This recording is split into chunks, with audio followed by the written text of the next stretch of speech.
அனைவருக்கும் வணக்கம். இன்று ஒரு உச்சநீதிமன்றத்தினுடைய அந்த தீர்ப்பினுடைய அப்டேட்டை பார்க்க போகிறோம். அந்த கேஸில் என்னவென்றால் Shrimati Usha Rani and another versus Mudidulla Srinivas, appeal number பார்த்தீங்கன்னா 515/2025. இந்த தீர்ப்பு வழங்கிய தேதி என்னவென்றால் 30/1/2025. நீதியரசர்கள் யார் என்று சொன்னால் பிவி நாகரத்னா நீதியரசர் மற்றும் சதீஷ் சந்திர சர்மா, இந்த இரண்டு நீதியரசர்கள் தான் உச்சநீதிமன்றம் அமர்ந்து இந்த தீர்ப்பை வழங்கினார்கள். இதற்கு முன்னதாக இந்த வழக்கு என்ன, ஃபேமிலி கோர்ட்டு, ஹைகோர்ட்டு, இங்கே எப்பொழுது வந்தது என்பதை பற்றி பார்ப்போம். இப்போ இதான் உஷா ராணி. இவர் முதல் கணவர். இருவருக்கும் திருமணம் நடைபெறுகிறது. திருமணம் நடைபெற்று பிறகு ஒரு ஆண் குழந்தை ஒன்று பிறக்கின்றது.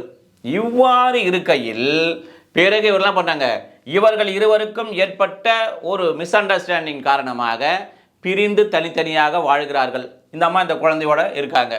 இவ்வாறு இருக்கையில் இப்போ யார், முடிடுல்லா ஸ்ரீனிவாஸ் இவர் இருக்கல்ல, இவர்கள் இருவருக்கும் இடையே ஒரு மெமோ ஆஃப் அண்டர்ஸ்டாண்டிங், அதாவது புரிந்துணர்தல் ஒப்பந்தம், அதை போடுகிறார்கள். அந்த ஒப்பந்தத்திலேயே இந்த அம்மா சொல்லிடுறாங்க, எனக்கு ஏற்கனவே இவருடன் திருமணமாகி ஒரு ஆண் குழந்தை இருக்கிறது என்ற விஷயங்கள்லாம் அந்த மெமோ ஆஃப் அண்டர்ஸ்டாண்டிங்கை சொல்லிவிடுகிறார்கள். பிறகு என்ன பண்ணாங்க, திருமணம் செய்து கொள்கிறார்கள். திருமணம் செய்து கொண்ட பிறகு ஒரு பெண் குழந்தையும் பிறக்கின்றது. யாருக்கு, இந்த உஷா ராணிக்கும் இரண்டாவது கணவருக்கும் இடையே ஒரு பெண் குழந்தை பிறக்கின்றது. இவ்வாறு இருக்கின்ற போது இவர்களுக்கிடையேயும் டிஸ்பியூட் ஏற்பட்டு பிரிந்து விடுகிறார்கள். இந்த அம்மா இந்த குழந்தையோடு பிரிந்து வந்து விடுகிறார்கள். இப்பொழுது இந்த உஷா ராணி என்பவர் எங்கே, அந்த குடும்ப நல நீதிமன்றத்தில் 2012 வழக்கு தொடுக்கிறார்கள்.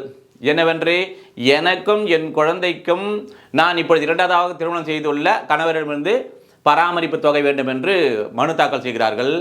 அந்த குடும்ப நல நீதிமன்றமும் உஷா ராணிக்கு 3500 ரூபாய் பராமரிப்பு தொகை வழங்க வேண்டும் என்றும், அதே போல இவர்கள் இருவருக்கும் பிறந்த இந்த குழந்தைக்கு ரூபாய் 5000 வழங்க வேண்டும் என்றும் குடும்ப நல நீதிமன்றம் உத்தரவு பிறப்பித்தது.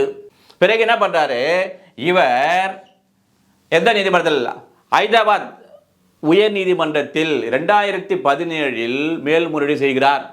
அங்கே போன உடனே அந்த உயர் நீதிமன்றமானது இவர்கள் இருவருக்கும் இடையே நடைபெற்ற இந்த வழக்கை விசாரித்து என்ன சொல்லுது, தீர்ப்பு வழங்குது சொன்னால், அதாவது உங்களுக்கு யாரு, உங்களுக்கு ஃபேமிலி கோர்ட் வழங்குச்சுல்ல, அது செட்டஸ் செய்துவிட்டு உங்களுக்கு அதை பெறுவதற்கான அந்த உரிமை இல்லை என்பதும், அதே போன்று இந்த குழந்தைக்கு ரூபாய் 5000 வழங்க வேண்டும் என்றும் உத்தரவிடுகிறார்கள்.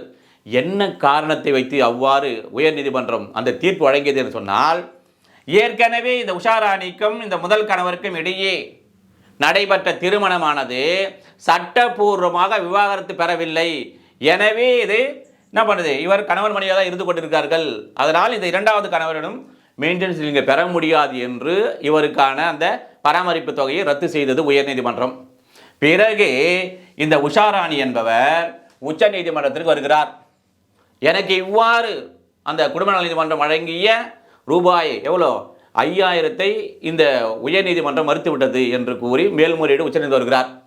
உச்ச நீதிமன்றத்தில் விசாரித்த நீதியரசர்கள் பிவி நாகரத்னா நீதியரசர், அதே போல சதீஷ் சந்திர சர்மா நீதியரசர்கள் என்ன தீர்ப்பு வழங்கினார்கள் என்று சொன்னால், முக்கியமான இந்த 2 ஃபேக்ட் அவர்கள் சொல்லுகிறார்கள். ஒன்று என்ன சொல்கிறாங்கன்னு சொன்னால், இப்போ ஏற்கனவே இந்த ரெஸ்பாண்டனுடன், அதாவது இவருடன் நடைபெற்ற இந்த திருமணத்தின் போது ஏற்கனவே இவருக்கு திருமணமாகி ஒரு குழந்தை இருப்பதை இவர் மறைக்கவில்லை.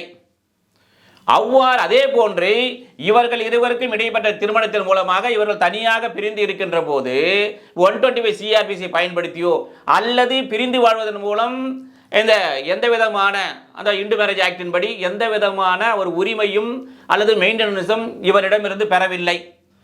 எனவே என்ன பண்றாரு, இந்த இரண்டாவது கணவர் தெரிந்தே முதல் ஒரு திருமணமாகி ஒரு குழந்தைக்கு தெரிந்தே திருமணம் செய்திருப்பதால், அதே போல் இந்த கணவரிடம் எந்த விதமான ஒரு அந்த பராமரிப்பு தொகையோ எந்த விதமான உரிமையும் பெறாமல் இருப்பதால் இரண்டாவது கணவர் இந்த உஷா ராணியாக முதல் மனைவிக்கு அந்த பராமரிப்பு தொகை வழங்க வேண்டும் என்று இந்த குடும்ப நல நீதிமன்றம் வழங்கிய அதே தீர்ப்பை அப்படியே அனுமதித்தது.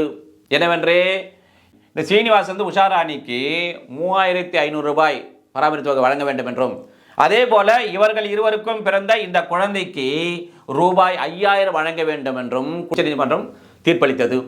சரி, இப்போ இதிலிருந்து என்ன தெரிகிறது என்று சொன்னால், இப்போ இந்த உஷாராணிக்கும் இவருக்கும் முதல் கணவருக்கும் இடையே நடைபெற்ற திருமணம் நடைபெற்றிருக்கிறது. ஆனால் சட்டப்படியான இவர்கள் விவாகரத்து பெறவில்லை. இவர்களுக்கு ஒரு குழந்தையும் இருக்கின்றது. இப்போது இவர்கள் தனித்தனியாக பிரிந்திருக்கிறார்கள். அந்த நேரத்தில் இந்த அம்மாவுக்கு இருக்கின்ற உரிமையான 125 CRPC படியோ அல்லது இந்து மேரேஜ் ஆக்டின் படி இருக்கின்ற வேறு எந்த உரிமைகளையும் இவரிடமிருந்து பெறவில்லை. அதே போன்று இவரை திருமணம் செய்கின்ற போது ஏற்கனவே முதல் கணவர் இருப்பதையும் மறைக்கவில்லை, குழந்தை இருப்பதையும் மறைக்கவில்லை. இவருடன் வாழ்கிறார். இவருக்கு வாழ்கின்ற போது ஒரு குழந்தையும் பிறக்கின்றது.